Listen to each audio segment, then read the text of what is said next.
C'est comme ça que ça commence. Le train venait de Marseille. Pour l'homme qui était chargé de suivre les couloirs et de jeter un coup d'œil sur les compartiments vides, c'était le phocéen de -10, après on casse la croûte. Il y avait eu d'abord l'Annecy de -25, dans lequel il trouva 2 manteaux, un parapluie et une fuite de chauffage. Il vit s'arrêter le phocéen de l'autre côté du même quai, alors qu'il était penché derrière une vitre sur un écrou de manette fendu en 2. C'était un samedi très clair et très froid du début d'octobre. Les voyageurs qui rentraient du Midi, où l'on se baignait encore sur les plages, étaient surpris par la buée qui enveloppait leurs phrases de retrouvailles. L'homme qui suivait les couloirs avait 43 ans, se nommait Pierre, bébé pour les copains, affichait des idées d'extrême gauche et pensait à une grève qui devait éclater la semaine suivante.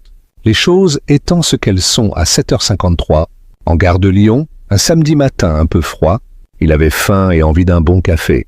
Comme on ne devait pas enlever les wagons du quai avant une bonne demi-heure, il décida, en descendant de l'Annecy, d'aller prendre le café avant de s'envoyer, le phocéen. À 7h56, il était dans un bureau en réfection, au bout de la voie M, une tasse jaune à liséré rouge fumant dans sa main, sa casquette bleue en arrière, à discuter avec un contrôleur myope et un manœuvre nord-africain de l'efficacité d'une grève déclenchée un mardi, un jour où personne, mais personne, ne prend le train. Il parlait lentement, tranquillement, et prétendait, lui, qu'un débrayage, c'est comme la publicité, ce qui compte, c'est d'en mettre un coup dans l'imagination du bourgeois. Les 3 autres dirent que, bien sûr, il avait raison. On lui donnait facilement raison. Il était grand, lourd, avec des gestes lourds, une voix lourde, de grands yeux tranquilles qui le rajeunissaient. Il avait la réputation d'un type qui n'avale pas ses dents quand on lui tape sur l'épaule par derrière. Un type calme. À 8h05, il suivait les couloirs du phocéen, faisait glisser des portes vitrées, puis les refermait. Dans la voiture 4 seconde classe, au 3e compartiment en commençant par l'arrière, il découvrit un foulard imprimé jaune et noir, oublié sur une couchette. Il le déplia pour le regarder, vit un dessin qui représentait la baie de Nice, se rappela Nice, la promenade des Anglais, le casino, un petit café du quartier Saint-Roch. Il était allé à Nice 2 fois, à 12 ans en colonie de vacances et à 20 en voyage de noces. Dans le compartiment suivant, il trouva le cadavre. Bien qu'il s'endormît régulièrement avant le film au cinéma, il sut tout de suite que c'était un cadavre. La femme était allongée en travers de la couchette inférieure droite, les jambes bizarrement pliées par-dessus le bord, les pieds invisibles sous la banquette, un éclat de jour dans ses yeux ouverts. Ses vêtements, un tailleur sombre et un chemisier blanc, étaient en désordre, mais pas davantage, lui sembla-t-il, que ceux d'une voyageuse qui s'était allongée tout habillée sur une couchette de seconde. Sa main gauche était agrippée, jointures aiguës, au bord de la banquette. Sa main droite était restée appuyée à plat sur le mince matelas, et le corps tout entier semblait statufier dans un effort pour se redresser. La jupe du tailleur était relevée en 3 plis sur le haut des jambes. Un escarpin noir aux talons très fins gisait sur la couverture grise de la SNCF, roulé en boule au pied de la couchette. L'homme qui suivait les couloirs dit un gros mot et resta 12 secondes à regarder le cadavre. La 13e seconde, il regarda le store baissé sur la vitre du compartiment. La 14e seconde, il regarda sa montre. Il était 8h20, il répéta le gros mot, se demanda vaguement qui il devait prévenir. Et, à tout hasard, il chercha sa clé dans sa poche pour boucler les lieux. 50 minutes plus tard, alors que le store était relevé et que le soleil s'était déplacé vers les genoux de la femme étendue, les flashs du photographe de l'identité judiciaire crépitaient dans le compartiment. La femme était brune, jeune, plutôt grande, plutôt mince, plutôt jolie. Un peu au-dessous de l'échancrure de son chemisier, elle portait au cou 2 traces de strangulation. La plus basse, faite de petites marques rondes alignées bout à bout. La plus haute, la plus profonde aussi, plate et bordée d'un renflement noirâtre. D'un index paisible, le médecin remarqua et fit remarquer une chose. Ce n'était pas seulement que la peau était violacée, mais le noir s'en allait comme si l'on s'était servi d'une ceinture sale. Les 3 hommes en par-dessus qui l'entouraient bougèrent pour voir. Des perles écrasées craquèrent à nouveau sur le plancher du compartiment. Il y en avait partout, répandues en minuscules taches de soleil sur le drap où la femme était renversée, sur la couchette voisine, par terre et même à 1 mètre du sol, sur le rebord de la fenêtre. Plus tard, on en retrouva dans la poche droite du tailleur sombre. C'étaient des perles brillantes, sans valeur, d'un collier de prise unique. Le médecin dit qu'à première vue, l'assassin s'était d'abord tenu derrière sa victime, lui avait passé un bâillon plat autour du cou, l'avait étranglé en tirant, également sur le collier qui avait cédé. La nuque ne portait pas d'ecchymose, les vertèbres cervicales n'étaient pas brisées. Par contre, la strangulation avait écrasé fortement la pomme d'Adam et les muscles latéraux. Elle s'était peu défendue et mal. Ses ongles étaient faits, et le vernis n'était écaillé que sur un doigt, le médius de la main droite. L'assassin, soit volontairement, soit entraîné par la lutte, l'avait ensuite renversé sur la couchette. Il avait achevé de l'étrangler par un étirement de son bâillon de chaque côté du cou. Autant qu'on pouvait en juger, il avait fallu à la victime 2 ou 3 minutes pour mourir. La mort remontait à moins de 2 heures, approximativement à l'arrivée du train en gare. L'un des hommes dans le compartiment, assis sur le bord de la couchette inférieure gauche, les mains dans les poches de son pardessus, son chapeau un peu de travers sur le crâne, posa une question du bout des lèvres. Par acquis de conscience, le médecin releva délicatement la nuque de la victime, en s'asseyant de biais à côté d'elle, et dit qu'évidemment, il était encore un peu tôt pour répondre, mais qu'à son avis, placé comme il avait pu l'être, l'assassin n'avait pas besoin d'être beaucoup plus grand ni beaucoup plus fort que sa victime. Une femme, comme un homme, pouvait avoir fait ça. Les femmes n'étranglent pas, voilà tout. Bon, il verrait le cadavre en fin de matinée à l'institut. Il prit sa serviette, souhaita bonne chance à l'homme qui était assis et s'en alla. Il referma la porte du compartiment en partant. L'homme qui était assis sortit la main droite de sa poche, une cigarette coincée entre 2 doigts. L'un de ses compagnons lui donna du feu, puis, les mains dans les poches de son pardessus, lui aussi alla coller son front contre la vitre. Sur le quai, juste au-dessous de la fenêtre, les gens de l'identité judiciaire, qui attendaient qu'on leur livre le compartiment, fumaient en silence. Plus loin, un groupe d'agents, d'employés un peu badauds et de laveurs de vitres discutaient ferme. Un brancard de toile métisse, aux poignées de bois patinées, était appuyé contre le wagon à côté de la portière avant. L'homme qui regardait par la vitre sortit un mouchoir de poche de son pardessus, se moucha et annonça qu'il couvait la grippe. L'homme au chapeau, assis derrière lui, répondit que c'était bien dommage, mais que sa grippe attendrait un peu. Il fallait que quelqu'un s'occupe de ça. Il l'appela Grazzi et dit que c'était lui, Grazzi, qui allait s'occuper de ça. Il se leva, enleva son chapeau, prit un mouchoir à l'intérieur, se moucha bruyamment, déclara que, lui aussi, bon Dieu, il avait la grippe, remit le mouchoir dans le chapeau sur sa tête, et dit de sa voix du bout des lèvres, assourdi par le rhume, que tant qu'à faire, il ferait bien, lui, Grazzi, de commencer tout de suite, sac, vêtements, valise. En entrant paire à droite, 5 étaient loués au départ de Marseille. Une seule, la 223, était libre jusqu'à Avignon. La victime gisait sur la couchette.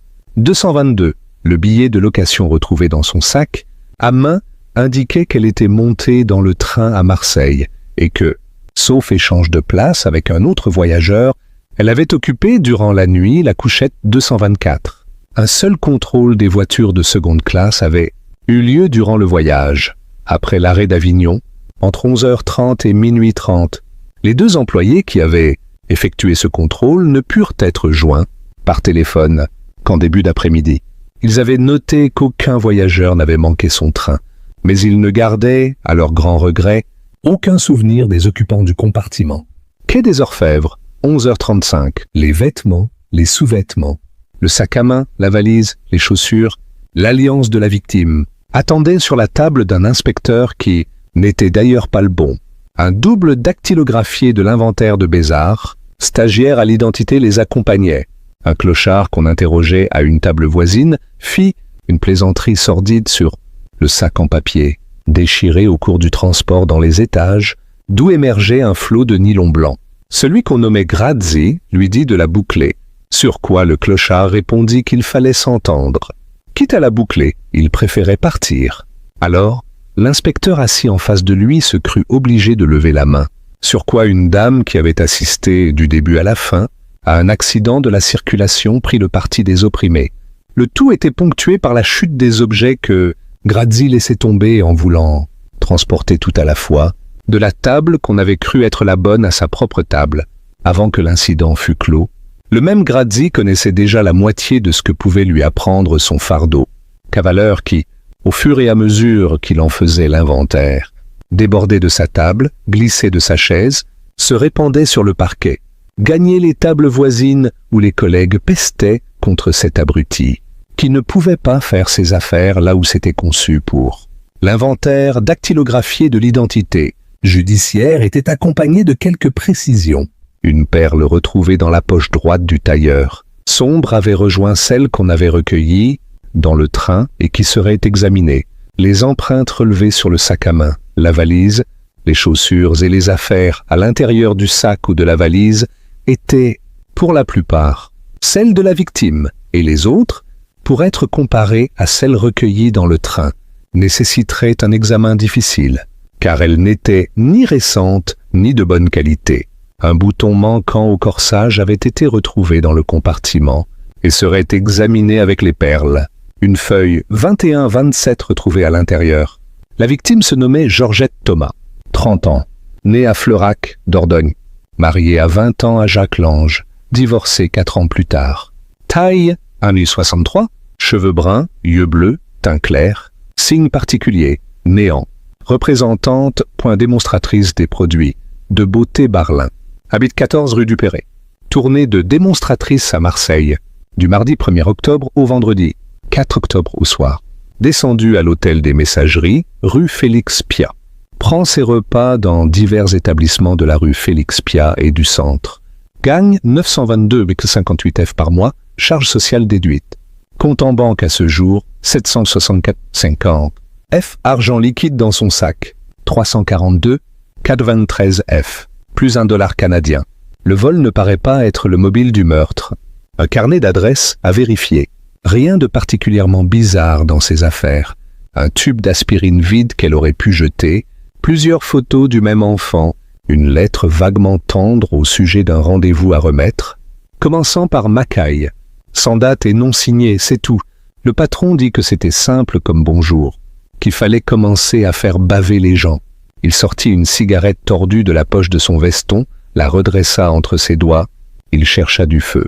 Grazzi s'approcha pour lui en donner. En se penchant vers la flamme, le patron dit « Primo, la rue du Perret, si c'est bien là qu'elle crèche ». Il tira sur sa cigarette et tout sauta qu'il devrait s'arrêter de fumer. Secundo les machins Barlin. Tertio, retrouver les parents proches et qu'on aille la reconnaître. Il regarda la feuille au dessin posé devant lui et dit, avec un sourire qui revenait de loin, que c'était marrant. Qu'est-ce qu'il en pensait, lui Grazzi, de ce truc? Grazzi n'en pensait rien. Le patron dit bon et se leva. Il avait rendez-vous pour déjeuner avec son fils dans un bistrot des Halles. Son fils voulait faire les beaux-arts. 20 berges et rien dans le crâne. La trompette et les beaux-arts, c'est tout ce qui l'intéressait. Son fils était un con. En passant son manteau, il s'arrêta pour tendre l'index et répéter qu'il pouvait le croire. Lui, Grazzi, il avait un fils qui était con. Ça n'empêchait pas, malheureusement, les sentiments.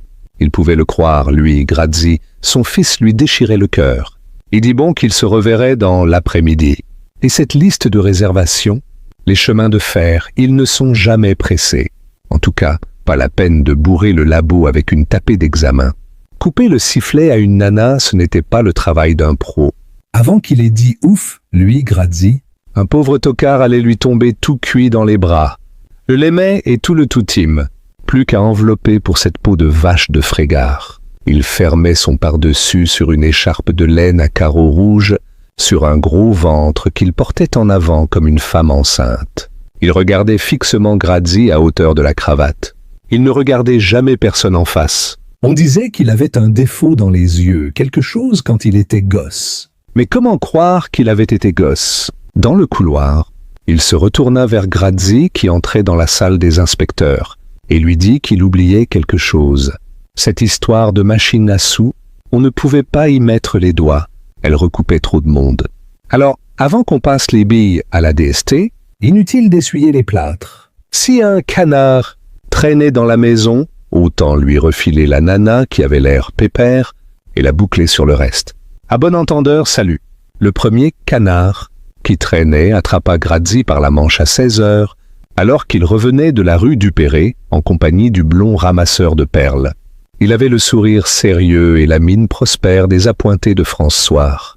Grazzi lui fit cadeau de l'étrangler de la gare de Lyon, avec toutes les réserves d'usage et, bon prince, sortit de son portefeuille un contre-type d'une photo d'identité. Georgette Thomas y était telle qu'on l'avait trouvée, bien maquillée et bien coiffée, très reconnaissable. Le journaliste siffla, prit des notes, écouta bien, regarda sa montre bracelet et dit qu'il fonçait à l'Institut Ping médico-légal, il y engraissait son pote et, avec de la veine, il piquerait là-bas la concierge de la rue, Dupéré qui était allé reconnaître la victime. Il lui restait 50 minutes pour faire passer son papier dans les dernières éditions. Il partit si vite que dans le quart d'heure qui suivit, tous les autres journaux de Paris étaient alertés par leurs bonnes âmes. Mais pour eux, ça n'avait plus d'intérêt, le lendemain était dimanche. À 16h15, en ouvrant son pardessus, alors qu'il s'apprêtait à prendre le téléphone, pour voir où le mènerait le carnet d'adresse de la victime, Grazzi trouva sur sa table la liste de réservation manuscrite des places, 221 à 226 du Phocéen. Les 6 voyageurs avaient retenu leur couchette, 24 heures ou 48 heures à l'avance. 221 Rivolani, vendredi 4 octobre, Marseille. 222 d'arrêt, jeudi 3 octobre, Marseille. 223 Bomba, jeudi 3 octobre, Avignon.